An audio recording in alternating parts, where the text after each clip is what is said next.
Lectura del primer libro de las Crónicas. En aquellos días David congregó en Jerusalén a todos los israelitas para trasladar el arca del Señor al lugar preparado. Reunió también a los hijos de Aarón y a los levitas.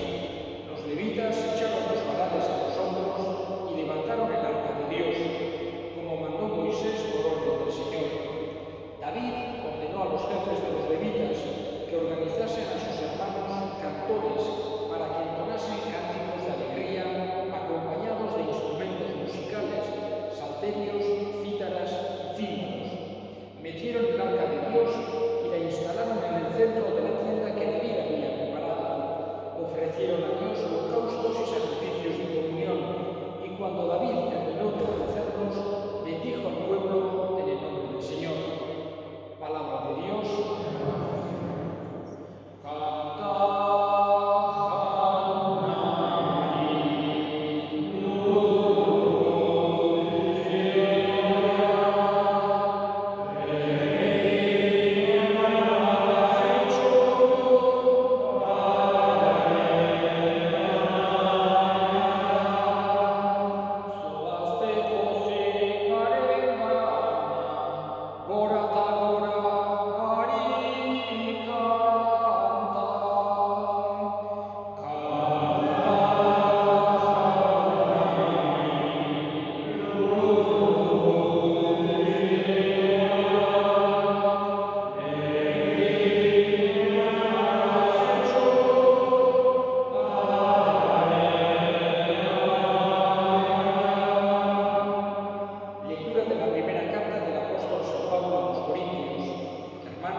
Lectura del Santo Evangelio según San Lucas.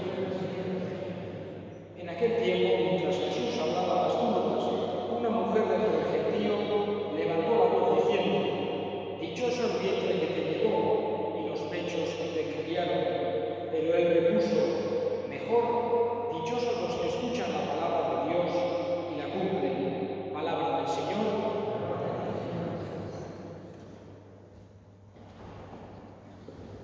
Celebramos la víspera del día de la Asunción de Nuestra Señora, y en el mismo día, el 14 de agosto, cada año la Iglesia tiene en cuenta también a un santo que fue tremendamente devoto de la Virgen María, que fue San Maximiliano Kolbe, un santo polaco que estuvo de misionero en Japón antes, digamos, del momento difícil, precisamente en Nagasaki, uno de los lugares donde luego echaría una bomba atómica, causando una devastación increíble como no se había conocido hasta el momento.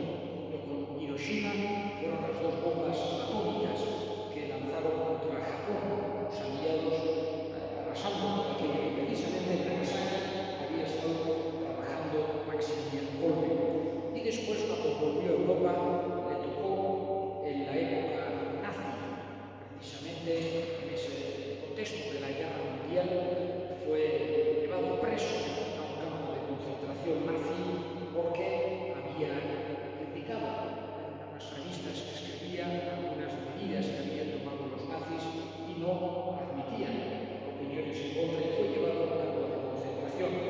Y el hecho que le hizo, vamos a decir, pasar al número de los mártires fue que una vez que iban a diezmar, porque se había escapado uno y tenían que matar a 10, condenaron a 10 al azar, uno de ellos empezó a llorar, que era padre de hijos pequeños, que no le matasen, y entonces él, dando un paso al frente, dijo: yo soy un sacerdote católico y quisiera morir en el lugar de este hombre. Y le aceptaron y le condenaron a morir de inanición.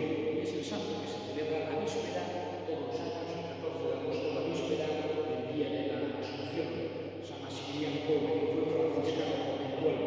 Y por otro lado, tenemos en cuenta, como siempre, cuando es una solemnidad grande, el día de víspera, que tiene también toda una liturgia propia, la víspera de la Virgen María, recordando y preparándonos también para celebrar este día grande en el que la Iglesia, con gozo, porque siempre todas las fiestas de la Virgen María se siente ese gozo de la Madre del cielo, que Jesús nos quiso dar a todos como Madre, y en ese gozo, con ese gozo, la Iglesia celebra que fue elevada a los cielos en cuerpo y alma, de una forma anticipada. Todos creemos, y decimos así en el credo, en la resurrección de la carne, la resurrección de los muertos, de forma que cuando morimos, nuestra parte espiritual y nuestra parte material, que llamamos cuerpo y alma, se separan. El cuerpo queda, vamos a decir, en el cementerio,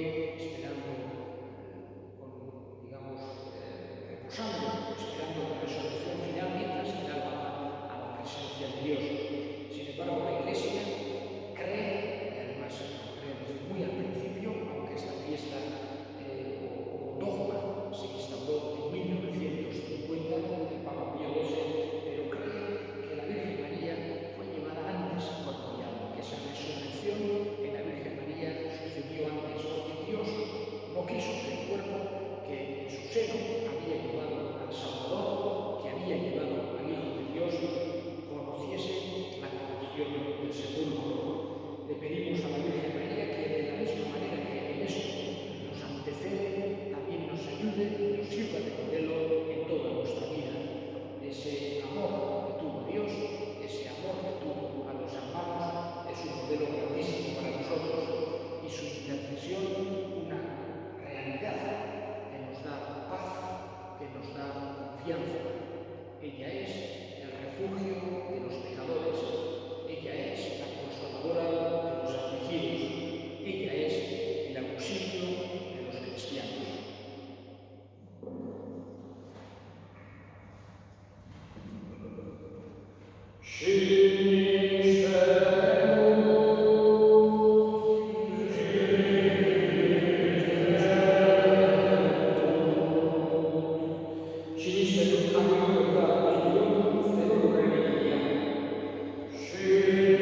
jaunari. Egokia bai eta zuzen, non nahi eta beti zuri eskerrak ematea jauna, eta guztiz sartu jangoikoa guztidun beti ereko horri.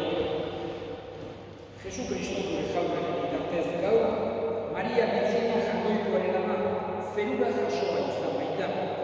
Berau dugu egunen batean aintzaz betea izango den zure elizaren hasiera eta irudia. Berau du bere itxaropen eta profiturri, oraindik bidean erromestoa zure herriak. Ez duzu utzi, hilobian usteltzen, zure semean iragarriro sortu zuen amaren bakuntza. Biziaren iturrian munduari eman zion gorputz garbia. Horregatik, aigeru taldeekin batean, goresten zaitu du pozez beterik kantatzen degula.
Hau da, sinismenaren misterioa.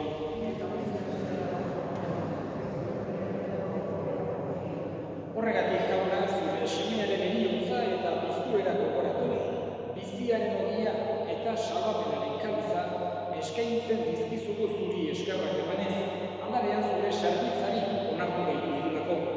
Eta apalik eskatzen duzugu Kristoren gorputz odolak hartzen ditugunok, Espiritu Santuak bat egin gaitzala. Gogoan izan jauna mundu guztian zabaldurik dagoen zure eliza, eramazu maitasun osoa Frantzisko gure itasantuarekin, Frantzisko gure hartzailearekin eta eliz gizon guztiekin batean. Gogoan izan jauna pizteko itxaropenean mandinan gure senideak, bereziki, Jean-Angel eta hildako guztiak aritzazu zure horbegiaren argitan.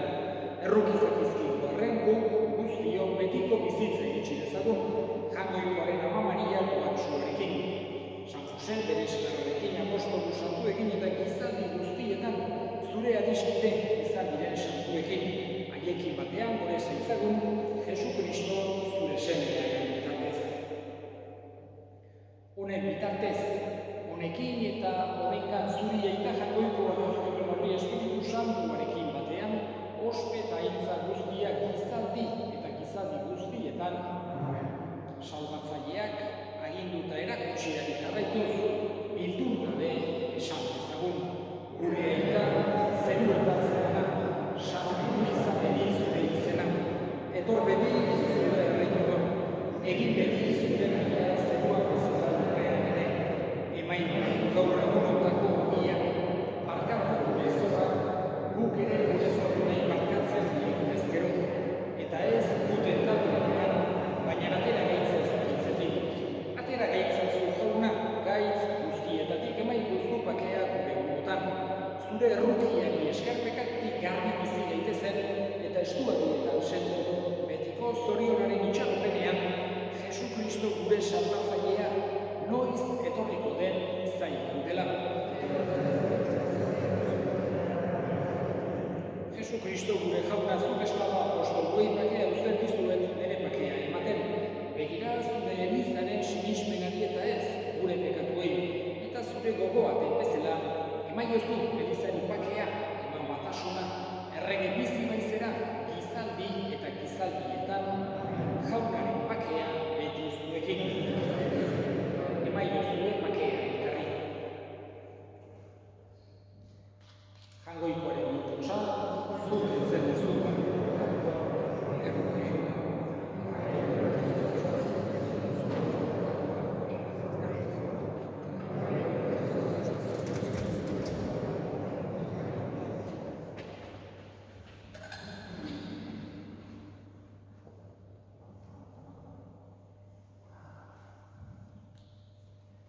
Hona hemen jangoikoaren mitotsa, hona munduko pekatuak entzen duena zoriontsuak jaunaren mainamendua. Jaunari izkizio, jotzeko,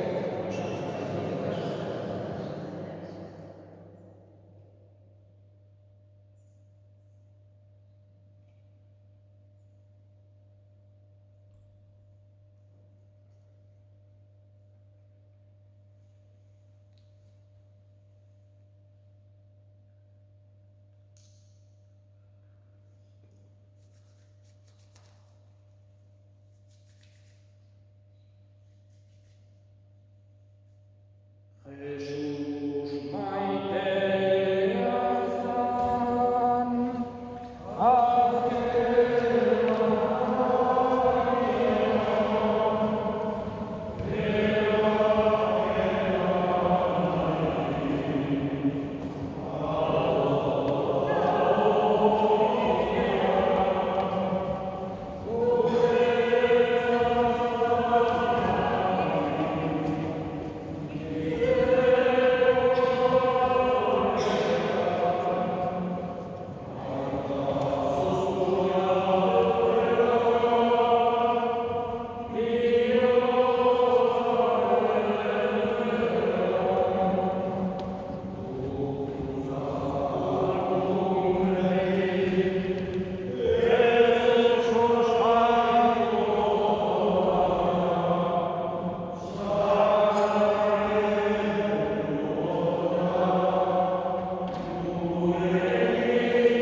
egin dezagun oroiz.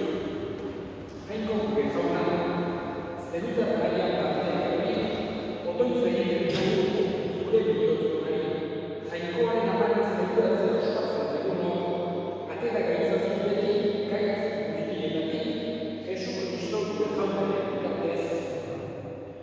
Solamente recuerdo que mañana las misas serán como los domingos, a las 9 y a las 11, no habrá misa de víspera a la tarde. El domingo también, a las 9 y a las 11, en esa solemnidad serán las dos misas a la mañana. Jauna zuekin,